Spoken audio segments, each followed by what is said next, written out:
Hello, everyone. Today's selection of news about Ukraine is more like things that are related to the war but are not necessarily happening in Ukraine.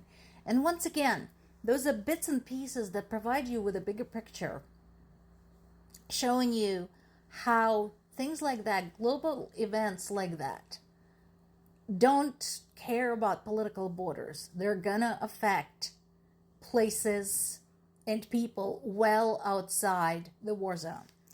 Number one, Moscow is threatening to attack Europe for allowing Ukraine to use their airspace for drone attacks.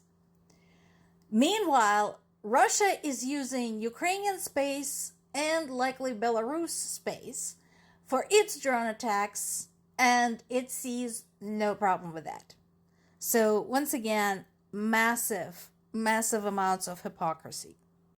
Meanwhile, it has been confirmed, although not specifically who, but basically there's been a statement from Ukrainian government saying that some allies are hinting to Kyiv about reducing attacks on Russian energy sector. Even though I am a Ukrainian American, I hope, on behalf of my fellow Ukrainians inside and outside of Ukraine, I'd like to tell those people to go fuck themselves.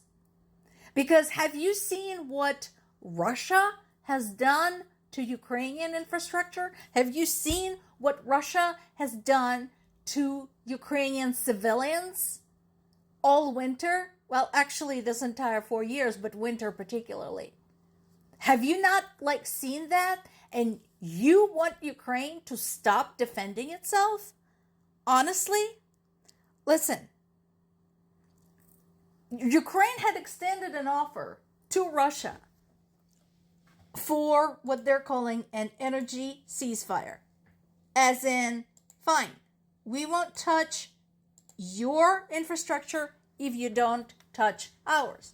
Also, with Easter coming up, Easter is a very important holiday, not just, in the Western world, but also in Slavic Orthodox Church, which is basically a descendant of Greek Orthodox Church. So yeah, that is very important. And again, Ukraine had extended an offer of a truce for Easter. Russia did not accept. So, you want the attacks to stop? Talk to Russia. The ball is so in their court right now. Meanwhile, again, Ukraine continues picking up a lot of points in the area of military technology collaboration.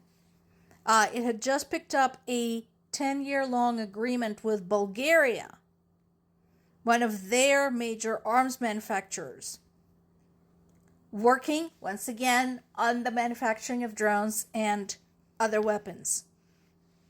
And again, what they're talking about in this agreement, the joint production on the territory of other countries of various types of weapons, is what I have been mentioning over and over recently as Ukraine made more such agreements.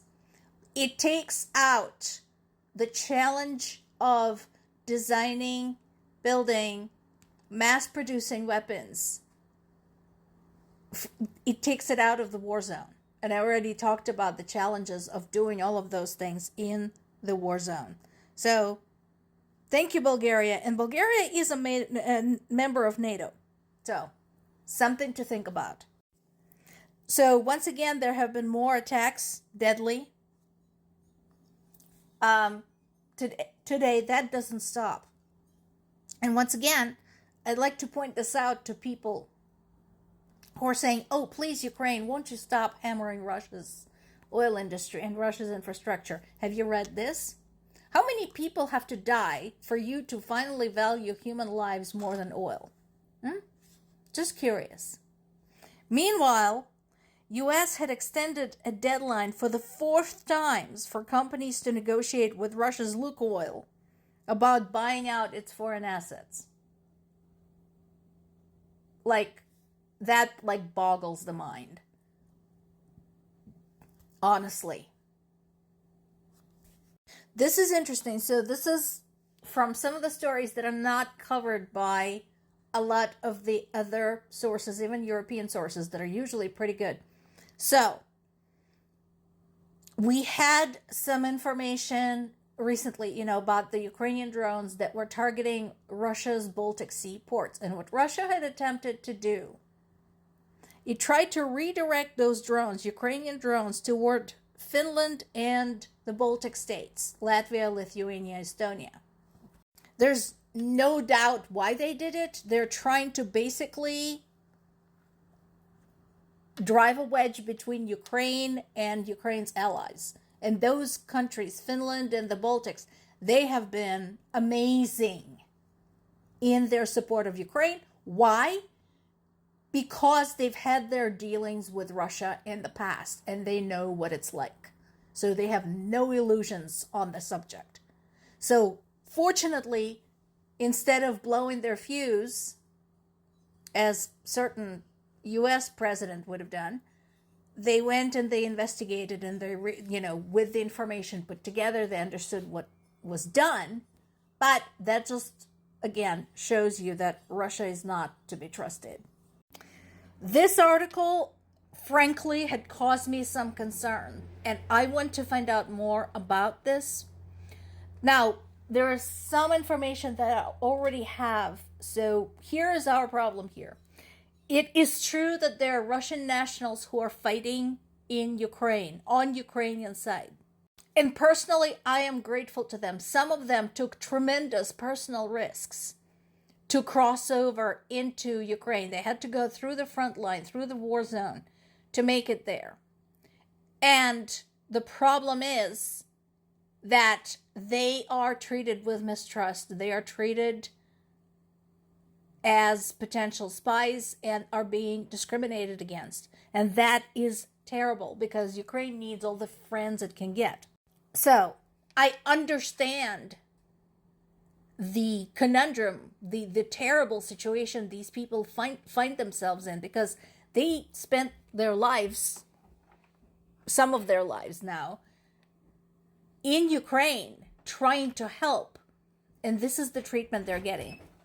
Part of the problem, and one of the reasons why there's so much of this arrests of the Russian nationals, interrogations, deportation fears, is again largely thanks to Russia. Russia has been engaging both its own and Ukrainian nationals to do its dirty work. Sent them in as spies. We've had that happen multiple times. And considering the war situation, the government feels that it can't take any risks. I honestly hope that things work out for these very brave people who had crossed over and risked their lives for Ukraine. I really do, because we owe them a debt of gratitude. Now, here's something. I don't know what happened. I don't know whether this was caused by a drone or not. So far, Russians are denying external interference, so to speak. But there has been a massive explosion at a petrochemical plant in Tatarstan, which had killed 2 people and wounded 30 more. Russia is saying it was an equipment malfunction, which is fine. This wouldn't be the first time they busted something up because of their own sucky maintenance schedule. So it's possible that they brought this on themselves. And I have been waiting for a confirmation for this for some time. So, a while ago, I mentioned that I'm sure Japan is not feeling very cozy with what is going on in Ukraine. And it's not a straightforward thing, because look at where Japan is at and look at where Ukraine is at. But Japan has a border and a territorial dispute with Russia. Japan is neighbors with North Korea and China. So yeah, something like this was bound to happen. And now it's official. Japan is collaborating on military technology development with Ukraine. More to come.